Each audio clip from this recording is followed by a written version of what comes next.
waste in the United States is staggering. I'm with Tom Wright, Sustainability Project Manager for Whole Foods Market, to explore some of the issues revolving around food waste and to talk about some of the solutions. Tom, why are we wasting so much food here in the United States? That's a big question. From the simple point of the economics of it, why we can quote afford to waste so much food, it might be another way to frame it. We treat food very cheaply. We treat food as if it is cheap. And we do it through various subsidies, real and effective subsidies. We subsidize fossil fuels, we subsidize monoculture. And so the pricing of food in the United States is probably, 20% cheaper than it should be if it was true costed. So that's one issue, is just valuing it more. Another issue is just the way we go to market. That in the United States, everything is based on abundance. It appears so, that abundance is a big deal. And so that you have to have everything ready to consume on time. And that creates, that's a big expectation, to make sure your burger is there all the time, every day. And when in a sense, no store, no restaurant wants to run out of stock. Restaurants are probably more likely to be excused for that, but grocery stores just aren't excused for that. So that expectation also creates excess inventory, probably a higher level of inventory that's necessary. Why is food waste such a problem in regards to environmental issues?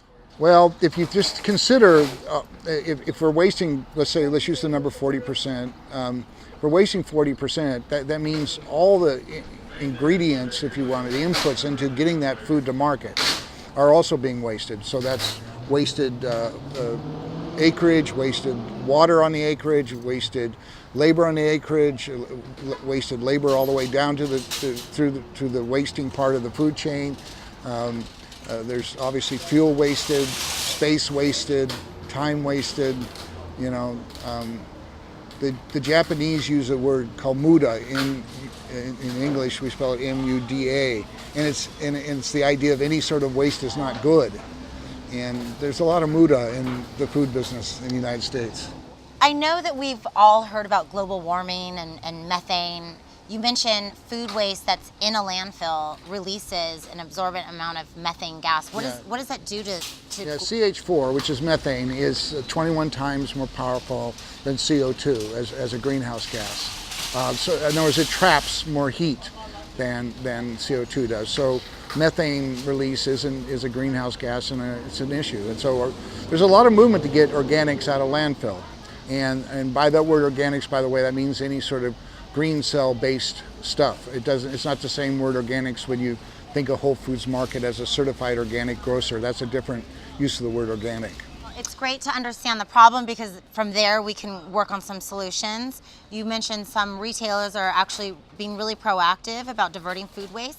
Why don't you go inside and show us some of the areas where food waste can be diverted and where some issues are being solved? We are in this beautiful produce section of this grocery store. But produce is primarily one of the largest contributors to food waste. Why is that? Well, first of all, it's perishable. Second of all, if you're in a high quality market, the aesthetic is part of what the consumer experience is when they come into the store. And obviously, if you're keeping things aesthetically high, you're going to have more scraps than if you're not. This may be the easiest fruit to describe that is with bananas. If a banana is yellow with a few sugar spots, you are ready to purchase it. If a banana is too green, you're not going to purchase it. If a banana is all sugar spots, you're not going to purchase it. So there's this little window of opportunity where it actually has a retail sale value. And so it's tough on both sides of that to make sure you have it ready. Part of what the thinking is if you have high quality produce, the next best thing after you cull is the action that a produce department takes early in the morning before the customers are there, in which they cull out the stuff whose perishability is obvious, is to move that cull to the deli or the prepared foods department of the store.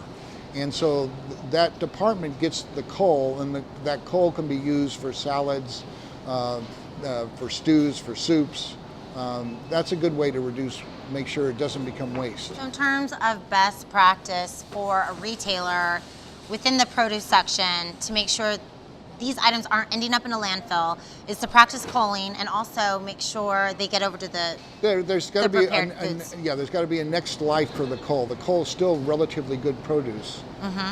It's probably I mean, to use a term that I just made up, it's lost its aesthetic value, but it's still good food nutritionally, and so it can be used somewhere. So you have a partner. Now some grocery stores have that in the store, but having said that, the partner could be somebody else. It doesn't have to be the store. What about donating? Donating is, of course, a very intelligent system to have in place. There's a couple things. Again, if you're dealing with perishables, things that are either perishable in the real sense that they lose their ripeness or lose their flavor, and or if they're code dated with a date, a best buy date, those things are best gotten to a food bank that has refrigerated trucks. So refrigerated trucks are really important in that kind of a system because there's far more food scraps that are perishables than non-perishable food scraps. In other words, potatoes are less likely to become food scraps because they aren't so perishable. Does that make sense? From a retail's perspective, do you have any advice on looking for donation programs? I mean, obviously, if they have an in-house deli program, we could be talking about that, but the first step would be to donate it. Yes, I mean, if you can donate it, first of all, you have to have rules so that the who comes to the store to pick up the donation comes at a time in which everybody expects them to come. I generally advise people to do it early in the morning. It doesn't have to be, for instance, baked goods that are baked early one morning, they could be picked up at 10 o'clock that night and served as breakfast food for the food shelter the next morning. That's smart too. But generally speaking, you want people to come early in the morning, 8, 9, 10 o'clock in the morning, and distribute their food to their food bank.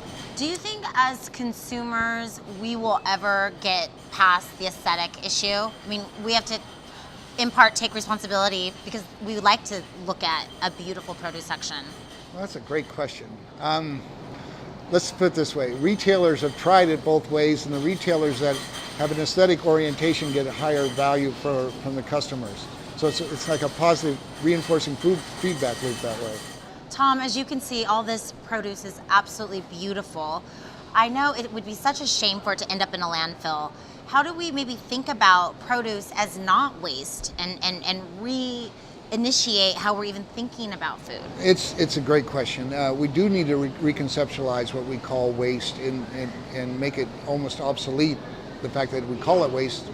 The example comes out of the book Cradle to Cradle, and that book points it out that in ecology there is no such thing as waste. What appears as waste is food for something else. In other words, it's a nutrient.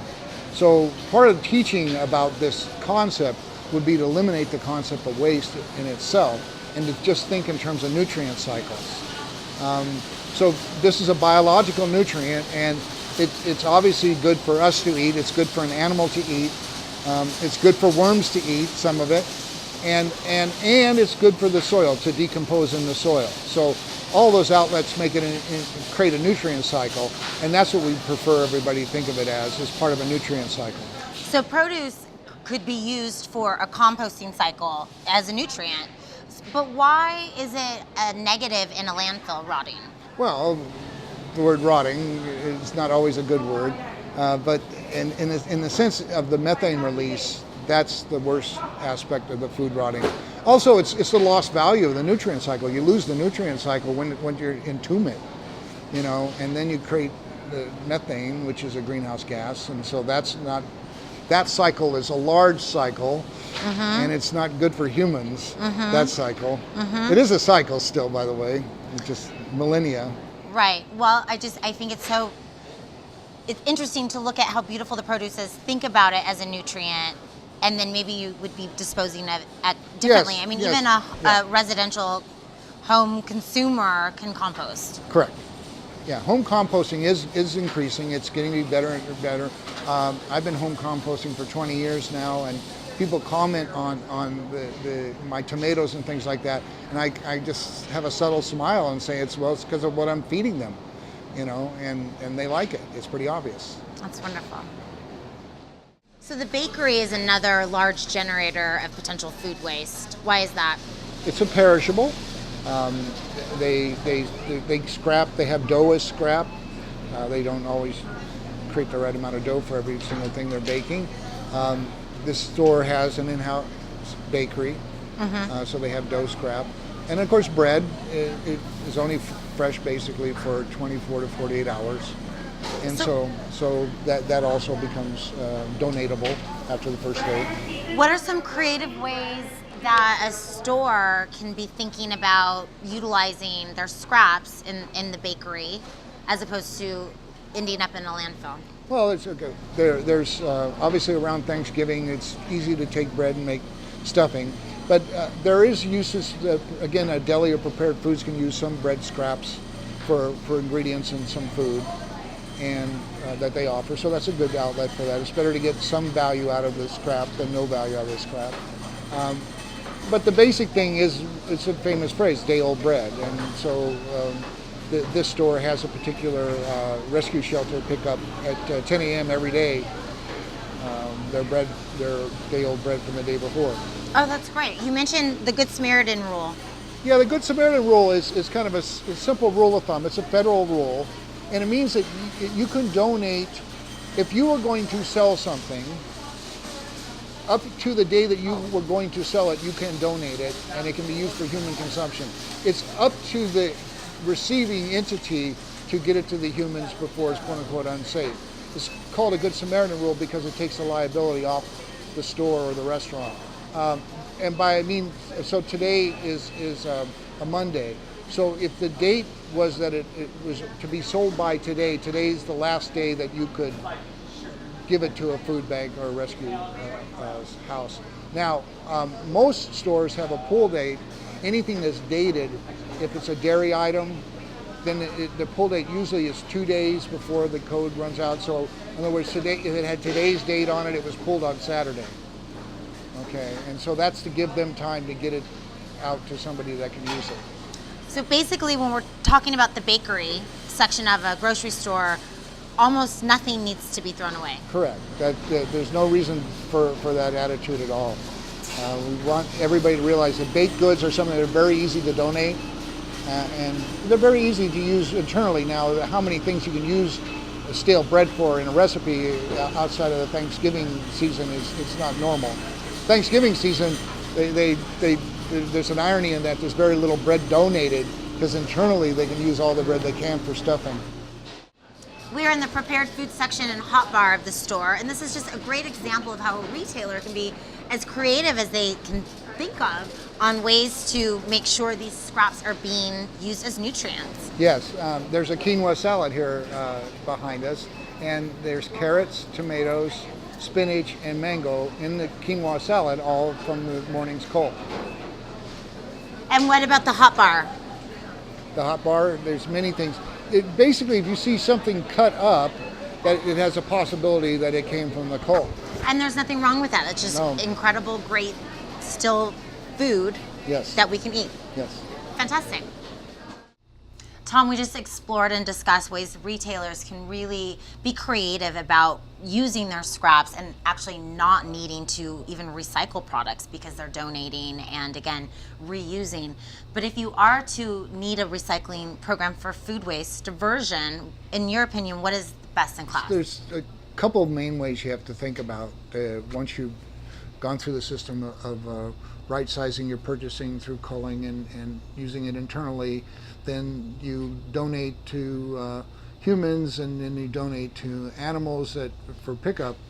Then there's one of the other things that some produce departments still have a lot of is wax corrugated, wax cardboard boxes. Some industrial scale composters do take wax cardboard boxes. And if that's true, then that creates a natural system to use the wax cardboard boxes as the containers to put the food excess and scraps that are left over in the process as a compost pallet building device using the boxes themselves. So this particular store we're at does build compost pallets, and those compost pallets do go back to their distribution center, and then from the distribution center they go to the compost heap. What are the recycling options for food waste? Well, at the end of the story, a lot of the variable has to do with whether you have a lot of wax cardboard to compost or not. If you're at a store that doesn't have a lot of wax cardboard to compost, then it's best to try to negotiate using the food scrap for animal feed. But if you have a lot of wax cardboard, and the wax cardboard is only compostable as an outlet, and wax cardboard is not a good thing to recycle because of the petroleum wax in it. So it depends on the compost systems, but there are large compost systems that can shred the wax corrugated. The store that we're in, the wax cardboard is approximately 20% of the weight of what's left over. Do you see a trend for food waste generators to potentially not be on a recycling program or a composting program because they will find efficient and effective ways within donations and culling? Well, I mean, again, there are stores in the chain that have hog farmers as partners.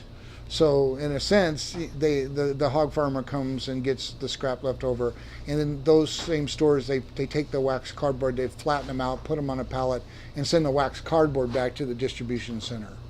So, I mean, if your question is, will they be so good and so efficient that they have no scraps left over, that's probably not very realistic. That'd be very tough to do. That's why we teach right sizing, purchasing. We don't. The metaphor that I use is they don't know how many mangoes they're going to sell today, based on how many mangoes they sold last year. That's not really fair to think that way. Mangoes could have been better last year. It could have been better this year. They could have more competitors that have mangoes this year, didn't have them last year. Mangoes could be a food trend this year or last year. So there's not too many variables to expect. So at best, what you can do is just create a feedback system so that they measure things that they are scrapping and do the best they can to tighten that up. So that's what we're trying to create, is just the feedback, so they understand that they, for the 6th day in a row, wasted a case of mangoes. So Tom, in essence, to kind of wrap it up, food waste is going to be an issue, but the size of it is manageable. Yes, it is. That really is what it gets down to, is that you have to make it manageable, and you have to be thoughtful, and understand that you can not waste as much as you used to and get better at it every year. There'll be a point where everybody, it's called point of diminishing returns, famous language from economics, where you don't seem like you're improving much anymore, but that's years down the pike. This one chain we've been working with 12 years. I would say it was easily into the 5th or 6th year that they kept having significant improvements before it finally started to be looking marginal. So it's just one of those things that you have to keep training and keep teaching. And that's the other point, is that it isn't rocket science, but at the same time, most people in our culture, I think, have the habit of throwing away, and so they don't think of it as a nutrient cycle. So you have to train that. You have to teach that. Well, thank you for teaching us today. Sure. It's been a very insightful visit here at Whole Foods, and I see you're doing an incredible job here. Well, thank you for showcasing the best in class. Okay, take care.